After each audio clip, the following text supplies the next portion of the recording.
Je me sens assez bien en réalité. J'ai adoré les plaidoiries de nos avocats, franchement ils sont incroyables.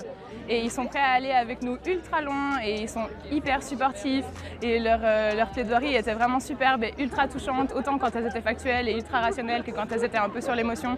Et ouais, c'était superbe de se sentir soutenu comme ça et accompagné et tout ça bénévolement. Enfin, c'est vraiment incroyable le travail qu'ils ont fait.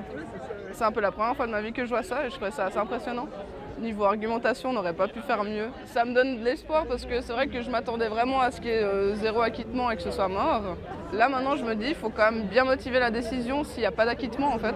Si là dans ce cas-là il n'y a pas d'acquittement, je pense que le système ne sert plus à rien en fait. Je pense que la répression, du moment je la considère comme étant injustifiée et du coup ça va juste me pousser à continuer et à aller plus loin et à me rendre compte qu'en fait mon combat il est juste et qu'il y a besoin de gens comme nous qui faisons des actions comme ça pour que ça change en fait.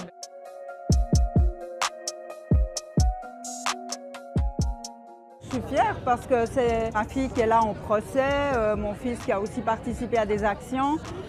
Ils défendent là des valeurs qu'on a essayé de faire passer dans l'éducation. Et je suis à fond avec eux, très contente. C'était pour moi surtout important de montrer que les parents on est là et qu'on soutient les actions des jeunes qui militent. Je pense que s'ils ne sont pas acquittés, c'est l'occasion d'aller plus loin. Et puis que c'est toujours une bonne chose de porter ça devant la justice. S'ils ne sont pas acquittés, alors là on va y aller franco, on va continuer la mobilisation.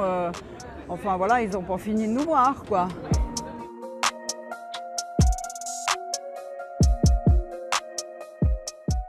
J'ai été chercher au plus profond de moi-même l'énergie pour attirer son attention. Ça m'a épuisée. Et oui, je parle de tristesse et je suis assez démoralisée. J'espère vraiment que je me trompe et qu'elle ait entendu. Pour ma part, dans la plaidoirie, je l'ai puisé peut-être dans des choses carrées, juridiques et structurées, en espérant que peut-être ces arguments-là, du coup, pourront être entendus. En fait, en plaidant, je me sentais très entouré tout le long. Parce que le juge ne me regardait pas, mais j'avais 15, 20, 30 personnes en face de moi qui me regardaient, qui écoutaient ce que je disais et qui réagissaient à ce que je disais. Et ça m'a vraiment, je pense, beaucoup aidé pendant la plaidoirie. Et puis il y a un autre truc qui m'a un petit peu réconforté, c'est que alors, le juge ne nous regardait pas, mais par contre il écrivait beaucoup. Et je prends ça comme un bon signe. J'espère qu'il n'était pas juste en train de dessiner les prévenus avec des têtes de mort, mais qu'il écrivait vraiment ce que nous on était en train de dire.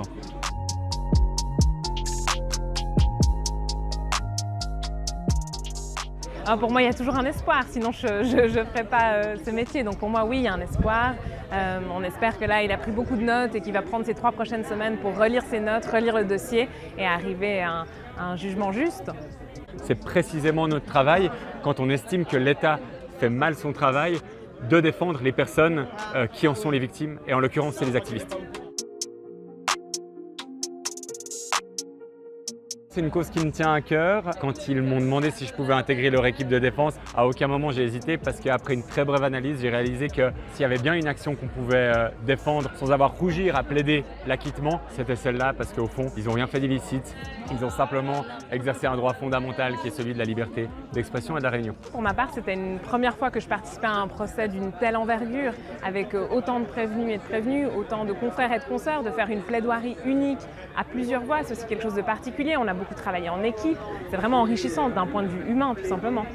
L'action de tous ces activistes, je crois qu'elle est aux yeux de tous ici licite. Donc si on a pu le traduire en termes juridiques et porter leur voix devant le juge Chassot, j'en suis heureuse. Les militants du climat m'apportent énormément.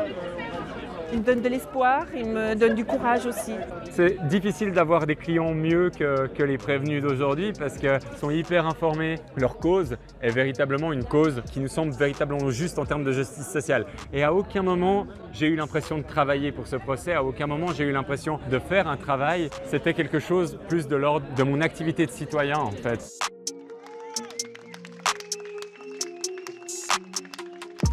On voit dans tous ces procès, il y a de plus en plus une communauté d'avocats qui est là, qui a envie, qui est disponible, et à chaque procès, il y a de nouvelles têtes. Donc je pense que c'est ça le signal, c'est que les avocats sont là aussi. Ce qui est, je trouve, formidable, c'est qu'il y a plusieurs universités, et je crois celle qui a vraiment fait le plus d'efforts à ce niveau-là, c'est l'Université de Lausanne, qui, depuis, a créé un centre de droit de l'environnement met au centre du débat la question de la justice climatique, met au centre du débat la question des procès climatiques, met au centre du débat la question de l'état de nécessité climatique. Et ça, c'est vraiment incroyable. Ça a pour effet que maintenant, les volées d'étudiants, et c'est beaucoup d'étudiants, des étudiantes et d'étudiants, c'est rapidement des milliers de personnes qui, à très long terme, deviendront juges fédéraux, deviendront procureurs, deviendront parlementaires. Et bien ces personnes, elles vont à l'université et elles réalisent qu'en fait la question climatique, elle est au centre. Et ça, c'est merveilleux.